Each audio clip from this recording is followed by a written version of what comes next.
कि मैंने अपनी प्रकट सत्ता के दर्शन प्राप्त किए हैं, मैं अपनी प्रकट सत्ता के जब जहां चाहता हूं दर्शन प्राप्त कर सकता हूं।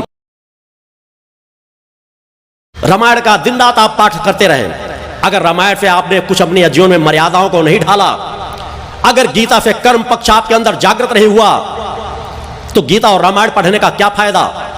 एक से एक गीता मनीषी पढ़े होंगे, गीता पर सालों सालों प्रवचन देते चले जाएंगे, मगर चेतना से शून्य है। इतना रट करके, इतना रटू तोता बन करके भी अगर उन्होंने कृष्ण के दर्शन भी नहीं प्राप्त किए, तो फिर गीता पढ़ने का क्या लाभ। एक आम समाज के लिए तो माना जा सकता है, मगर जो अपने आप को धर्म प्रमुख कह रहे हो, गीता मनीषी कह रहे हो, उन्होंने अगर अपने प्रभु के चरणों के रजकणों का पान नहीं किया, उनका दर्शन नहीं प्राप्त किया, तो धिक्कार है ऐसे गीता मनीषियों को, धिक्कार है ऐसे रामायणियों को।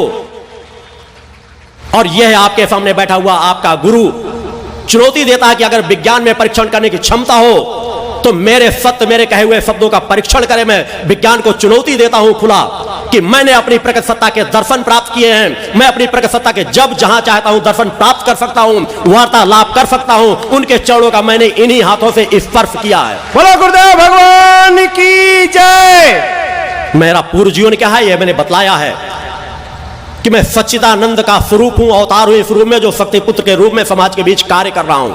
मगर इस जीवन में मैंने साधनाओं का इस जीवन पे ही उपार्जित किया है, और इस जीवन की उपार्जित साधनाओं को ही समाज में उपयोग कर रहा हूं। मैंने इसी शरीर को समाज के बीच तपाया है, हड्डियों के ढांचे में परिवर्तित किया है। मैंने हिमालय और पर्वतों की बात नहीं कहता, अनेकों साधु संत सन्यासियों द्वारा कह दिया जाएगा। मैं समाज के बीच रह करके कहां कहां मैंने साधनाएं की, किस प्रकार से मैं बचपन से जीवन जीता रहा, यह सभी को ज्ञात है। और नहीं, जिनको जानकारी ना हो तो मुझसे जुड़े हुए, मेरे जन्म स्थान से जुड़े हुए शिष्य भी यहां मौजूद मिल जाएंगे। मेरे बड़े भाई, जो बड़े भाई कहलाते थे, वो आज मेरे शिष्य बने हुए हैं, क्योंकि मेरे जीवन की बचपन से यात्रा को उन्होंने देखा है, समझा है, जाना है, पहचाना है।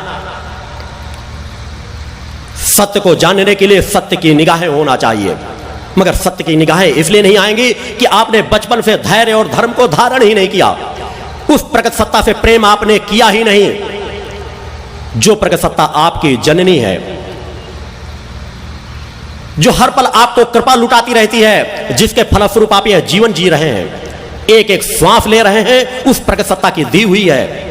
आत्मा अजर अमर अविनाशी है, तो इस अजर अमर अविनाशी आत्मा की जननी कौन है, वह पूर्ण शक्ति कौन है, इसको जब तक समाज जानने के लिए लालायित नहीं होगा, उसके अंदर तड़प नहीं पैदा होगी, तब तक वो सतमार्ग में चल नहीं सकेगा।